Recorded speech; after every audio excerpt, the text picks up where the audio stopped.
Култот на верниците кон светецот Свети Алимпије Столпник е голем, затоа денеска се поклонија пред неговите мошти изложени во Новоселската црква Успение на Пресвета Богородица, за кои веруваат дека имаат исцелителна моќ. И секоја година на овој ден се изнесуваат моштите од Свети Алимпиј Столпник. И доваѓаме редовно секоја година се поклониме за здравје, за да се спасат нашите души. Верувате во неговата исцелителна моќ, во моќта на овие мошти? Да, верувам. Затоа и добивам секоја година. Моштите на Свети Алимпије се сметаат за чудотворни. Дел од моштите, поточно дел од прст од неговата рака, се чува и во Новоселската црква. Кој се дар од свештеник Васил, кој бил свештеник овде во Ново село, поточно во Велјуса, ги чувал дома, а на него му ги дал неговиот дедо, кој исто така бил свештеник, престојувал на Света Гора.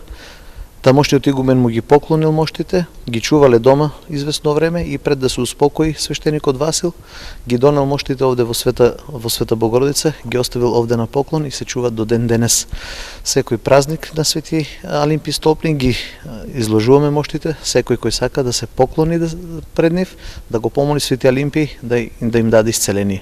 Светата православна црква го слави Свети Алимпије Столпник како светец кој поголем дел од својот живот го минал како испосник. Според житието, уште како дете бил ѓакон кај епископот Теодор и како што растел се повеќе се стремил кон самотијата, се додека не отишол на хеленските гробишта каде изградил храм на Света Ефимија. Покрај црквата подигнал столб и на него живеел 53 години во пости и молитва.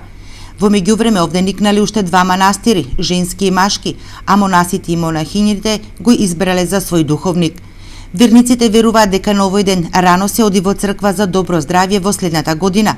Според народните верувања, Свети Алимпије Столпник е заштитник на стоката, затоа на овој ден не се впрегнува добитокот за работа на поле.